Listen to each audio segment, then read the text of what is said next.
Oh, hey, sorry guys. Didn't realize you were already with me. I was making sure my hair was in place, and I was just admiring my beauty, so I apologize for that. Today we're going to be looking at 6.2, and our learning objectives for today will be that we will describe the roles of Ulysses Grant, Robert E. Lee, Stonewall Jackson, William T. Sherman, and Jefferson Davis.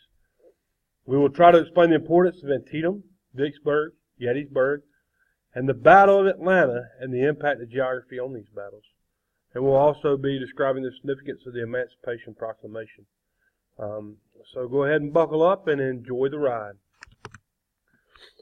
Now, as mentioned before, when Lincoln was elected in 1860, there were 7 southern states that seceded from the Union and formed the Confederate States of America. The reason for this succession was they felt that with Lincoln being elected president, there was really no other option for them. They felt that he was sure to end slavery.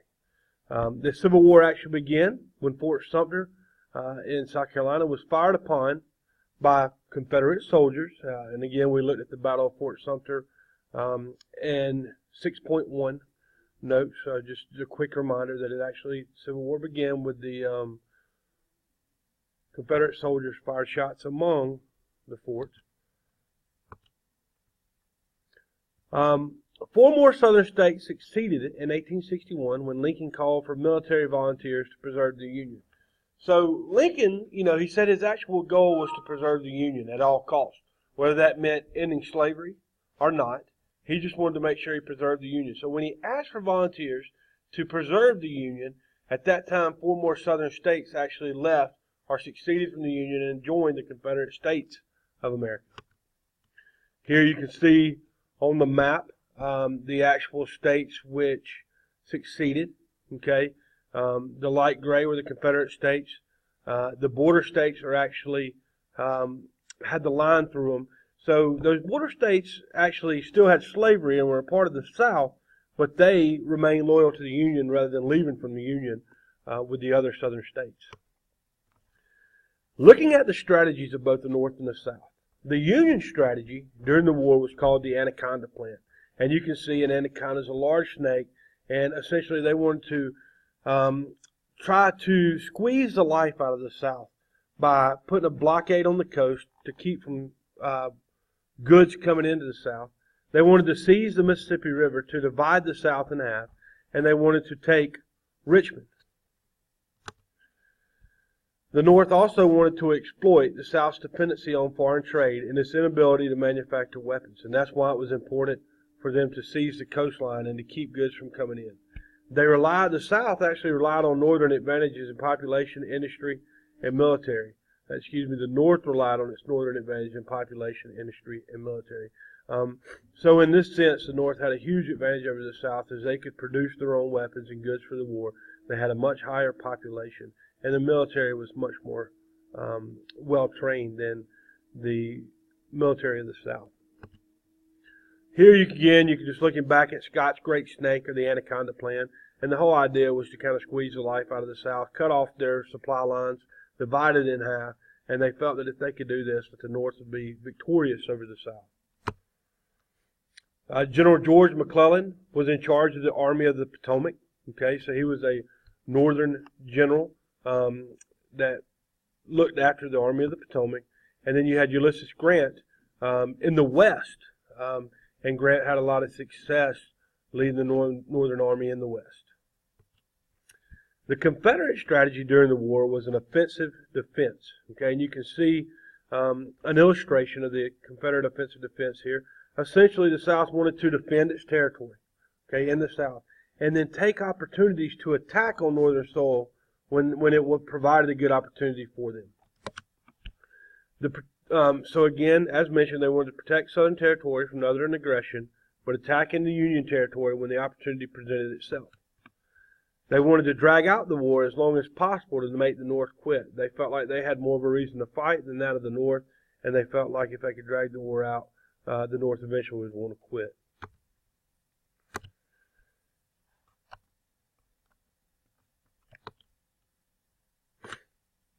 Now, Great Britain and France were important to the South. They wanted to attempt to get Great Britain and France to join as an ally and they felt they had an opportunity because of keen cotton in the South and the fact that Great Britain and France depended on getting cotton from the South.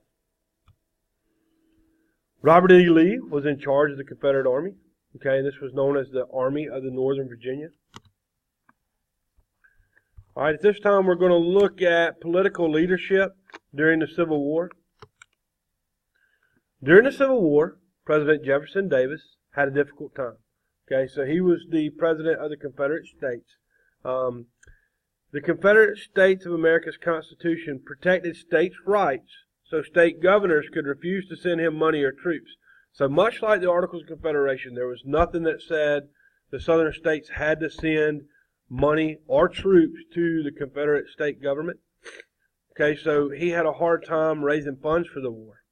The Confederate State Army's currency, or Confederate States of America's currency, inflated by some 7,000%, which means that essentially the currency of the southern states was worth very little.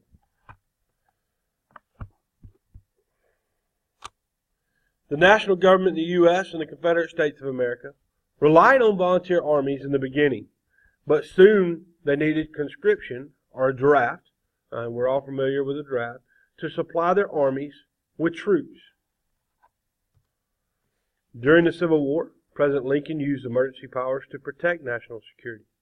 He suspended habeas corpus. This is laws requiring evidence before citizens can be jailed. And he closed down newspapers that did not support the war. So essentially, anyone who he felt was a threat to the cause, the effort of the North to win the war, he could put them in jail without evidence that they'd actually committed the crime. And any newspaper that was publishing negativity toward the Northern effort to win the war, he could shut them down as well. The national government in the U.S. and the Confederate States of America relied on volunteer armies as beginning, but they did go to the draft. And here you can see the Confederate forces, and I'll scroll up just a little bit, and this chart shows Confederate forces. You got the total size is 800,000 soldiers. 120 of those thousand of those total draftees, and then you can see that the total amount of deaths 260,000. Then you had another 94,000 that were succumbed to battle wounds, and 166,000 succumbed to disease.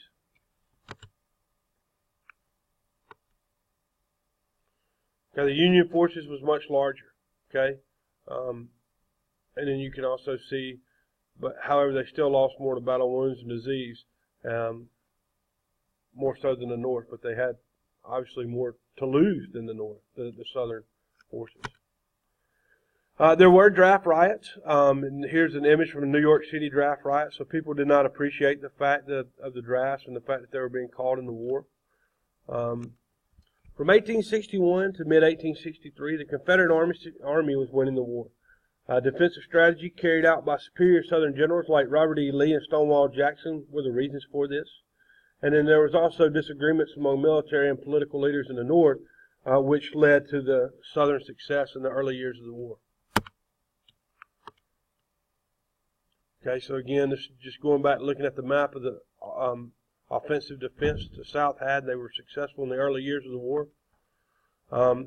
The Bull Run, the Battle of Manassas in 1861, was the first battle of the Civil War. Here, Stonewall Jackson kept the Union Army from taking the Confederate States of America capital at Richmond. So they successfully defended their capital in Richmond. Okay, then in 1862, the Battle of Shiloh was a U.S. victory. 1862, the New Orleans battle was also a U.S. victory. So you can see Ulysses Grant's having success in the West. The Battle of Seven Pines in 1862 was a Confederate States of America victory. The 7 Days War of 1862 was a Confederate States victory. And the Second Battle of Bull Run was Confederate States victory. So as the Union Army's having success in the West, the Confederate Army's having success in the East in the early years. From 1861 to 1862, the Confederate States of America had success in the East, but the U.S. had success in the West, as mentioned. Antietam of 1862, this was General Lee's first attempt to invade outside the Confederate States, and his advances into the northern soil was halted by General George McClellan. Even though the Battle of Antietam ended without a clear winner, it had important effects on the North. First, the battle convinced Britain and France not to support the Confederacy in the war, so they didn't gain that ally. Second, the battle convinced Lincoln that the time was right to make the emancipation of slaves the new focus of the war for the North. After Antietam, Lincoln issued the Emancipation Proclamation. Now it said, all persons held as slaves within any state or designed part of the state, the people whereof shall then be in rebellion against the United States, shall be then, thenceforward, and forever free.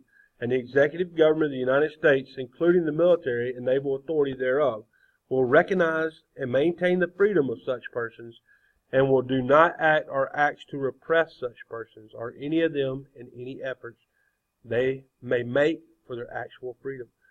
So it ended slavery in the states that were in rebellion against the United States. This executive order freed all slaves in Confederate territories. It did not free slaves in the border states, but it gave the North a new reason to fight. It inspired Southern slaves to escape, which forced Southern whites to worry about their farms rather than focus on winning the war. And you can see images of escaped slaves in North Carolina coming in the Union lines. And Lincoln became known as the Great Emancipator for the Emancipation Proclamation.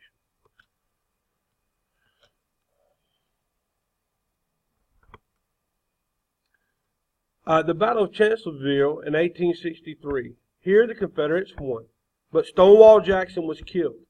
And this was a huge blow for the Confederate Army. As Robert E. Lee said of Jackson, he has lost his left arm in the battle, but I have lost my right arm. So essentially, with the life of Stonewall Jackson losing that life, Lee referred to him as his right arm, knowing he could depend on him, and it was a huge blow for the Confederates. After Antietam, the Confederates continued to win the East. Hold on, guys, we forgot to pay the power bill. Someone turned out the lights. All right, I'm back. Despite being outnumbered and under-equipped, the Confederate States dominated the fighting in the East from 1861 to 1863 due to better generals and a defensive strategy. But by mid-1863, the weight of the northern population and industrial capacity would begin to turn the tide of the war in favor of the Union.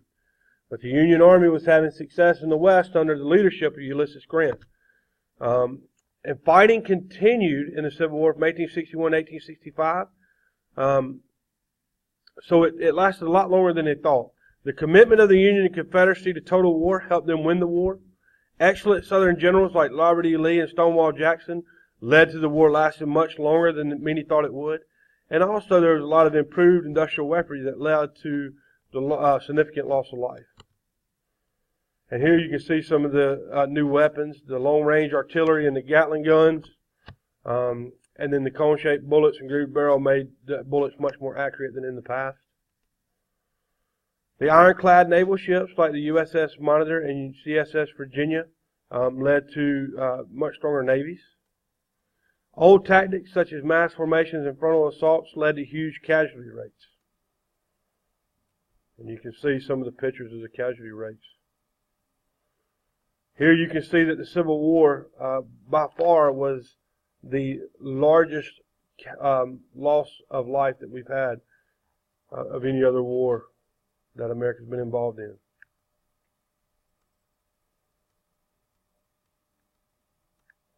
As I thumbed through some of the images from the war. By 1863, the Confederacy was having difficulty sustaining the fight. Attempts to lure Britain and France into the war had failed, and Union blockade, limited Southern manufacturing, and a lack of grain fields left CSA soldiers ill-supplied to pay for the war, and the CSA printed money, leading to massive inflation. All right, and this will conclude part 1, and I'll have to start a second video for part 2, which will be very short.